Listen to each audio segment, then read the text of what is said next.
So I'm Nicolas Trivier from Bosch France, and today I will present you an IP that we developed within the Tracing project, which is a control flow integrity checker, specifically dedicated to RISC-V application. So our context is really the automotive and electric vehicle these days. So what we can see is that at the beginning, electronic in a car was very limited. We had very simple ECU controlling the injection and the combustion. And now with electric car, we have very big, let's say, computers on wheel. That's what we call the software-defined vehicle. And it has always been the case, but more and more, the hardware and the software must be monitored for continuous safe execution.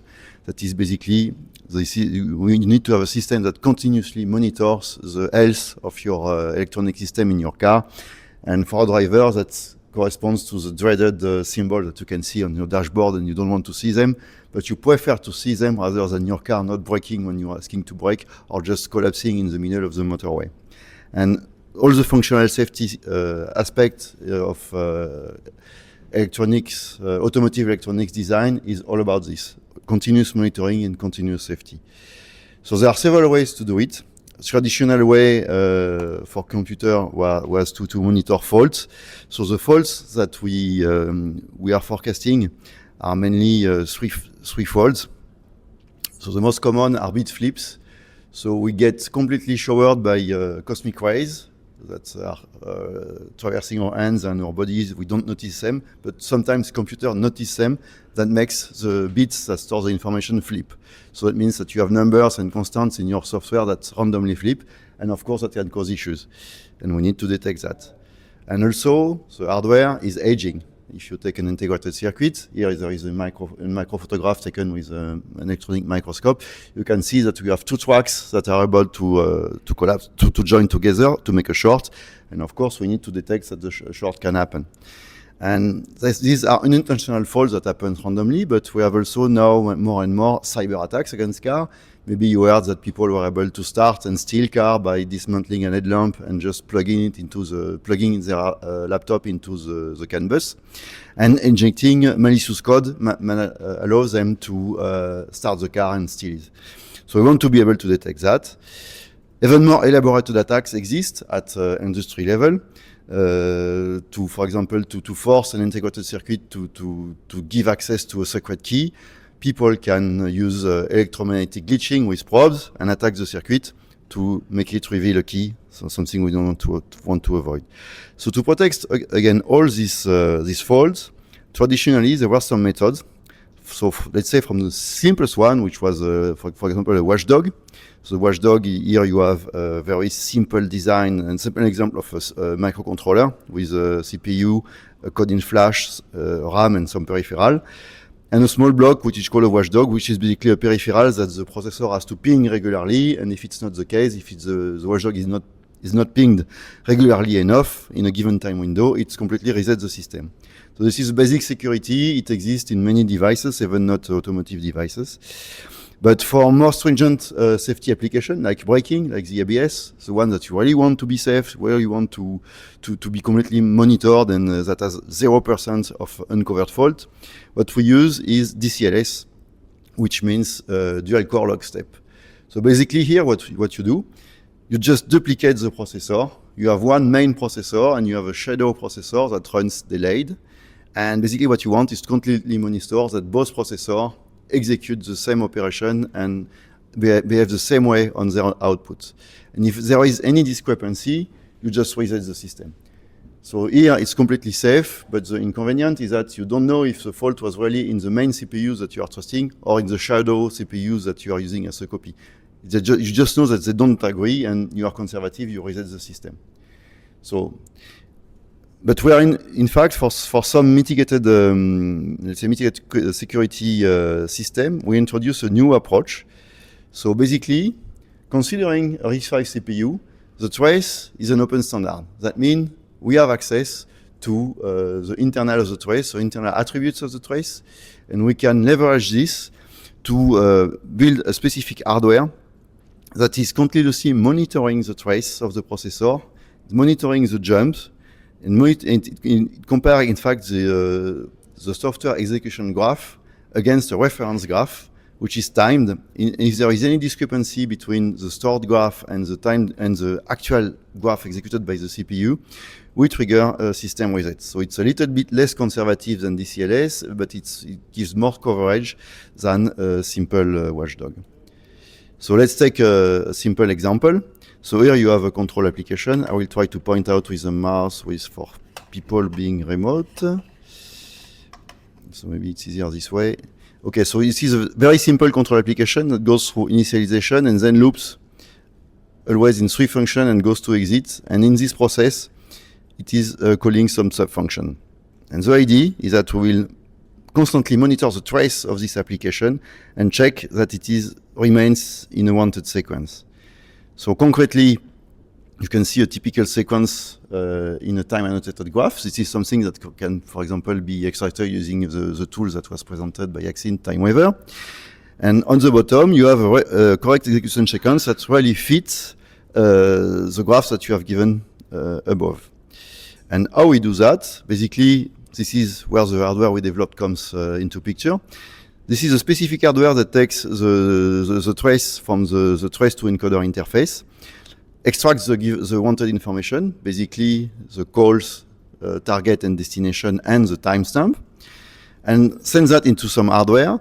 And in a small SRAM, which is protected by a CRC for integrity purpose, but also for cybersecurity purpose, that is, someone that wants to alter the behavior of a program will have to alter the content of an SRAM, and it will be detected by a signature mechanism. So using this reference, this hardware continuously monitors what the trace is doing. Basically, it uses the SRAM as an associative memory, and each time there is a call, it checks if the call is within the margin that were specified. This IP also comes in form of a software toolchain that allow a user to identify from a given trace and from a given trace tool. So here this is a very famous trace tool, but it can be another one. It could be an open source one or even one that is developed during the Tristan project. The user has to identify the function he wants to monitor, and then a script manage the programmation of the SRAM in a content that is, let's say, hardware friendly, so that the hardware algorithm are able to identify the call and translate it into a usable graph. So, in summary, here are the example of faults that we can detect. So, for example, a function that is spending too much time. So, when the function gets out, we identify that the jump is too late and we reset the system. On the opposite, if it's too early here, if you jump into a non-intended function, here you should jump to F1, but you jump to F2. But we also monitor the calls, and if you return from a subfunction, if you don't return at the proper location, we also detect it and we reset the system. So you have really a protection against fault injection and against return-oriented programming as well, which is really very trendy. So as a summary, here are the things we can do and how we compare to other methods. So in terms of security, so we are able to detect intentional false injection. DCLS, that is the core duplication, is mostly able to detect fault injection in terms of hardware. If it's electromagnetic glitch, DCLS will be able to detect. But if it's an injection of code in the memory, it will not be able to detect, because both processors will execute the same tainted software. A watchdog won't be able to detect that kind of thing. Spurious, for spurious event and erroneous execution caused by hardware faults or cosmic rays, both are equals, but not in terms of coverage. I would say that the CFI, that you can see on this two graph below, CFI sits in the middle of watchdog and complete DCLS for in terms of coverage, but it is smaller than DCLS and cover more than simple watchdog. It is based on trace. That means that it is non-intrusive. You don't need to change your hardware. You don't need to duplicate the CPU.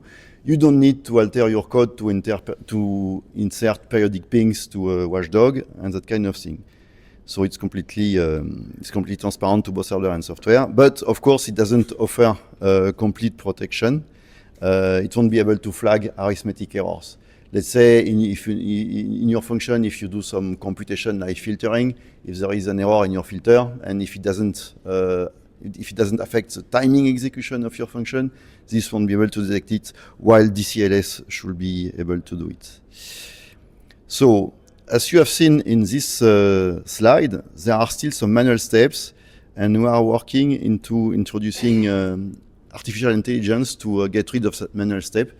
So, as this is very trendy in cybersecurity, we investigated graph neural networks, which are networks that are specialized to represent graph data, like, for example, a friendship network on Facebook or music likes on Spotify, on kind of things. So they are very popular networks that are used for many applications. And they are used for cybersecurity, considering that an execution graph is a peculiar graph, and a neural network is able to recognize a strange or unwanted activity in a graph.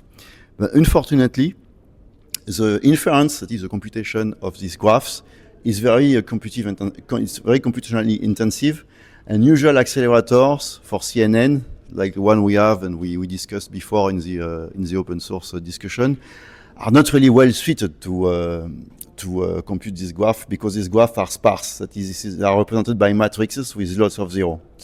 But still, we are considering artificial intelligence to replace the user to identify what are the best functions to use, to trace and to monitor in this kind of safety application. So we plan to use generative AI to do this step, which is quite tedious, starting from the trace and identify the function you want to monitor that you give to reference to the hardware. So this is basically what we are doing now. So if you are interested, you have my contact number there. And I'm open to any question, and sorry for being a bit long, but I hope it was interesting for anyone. Thank you.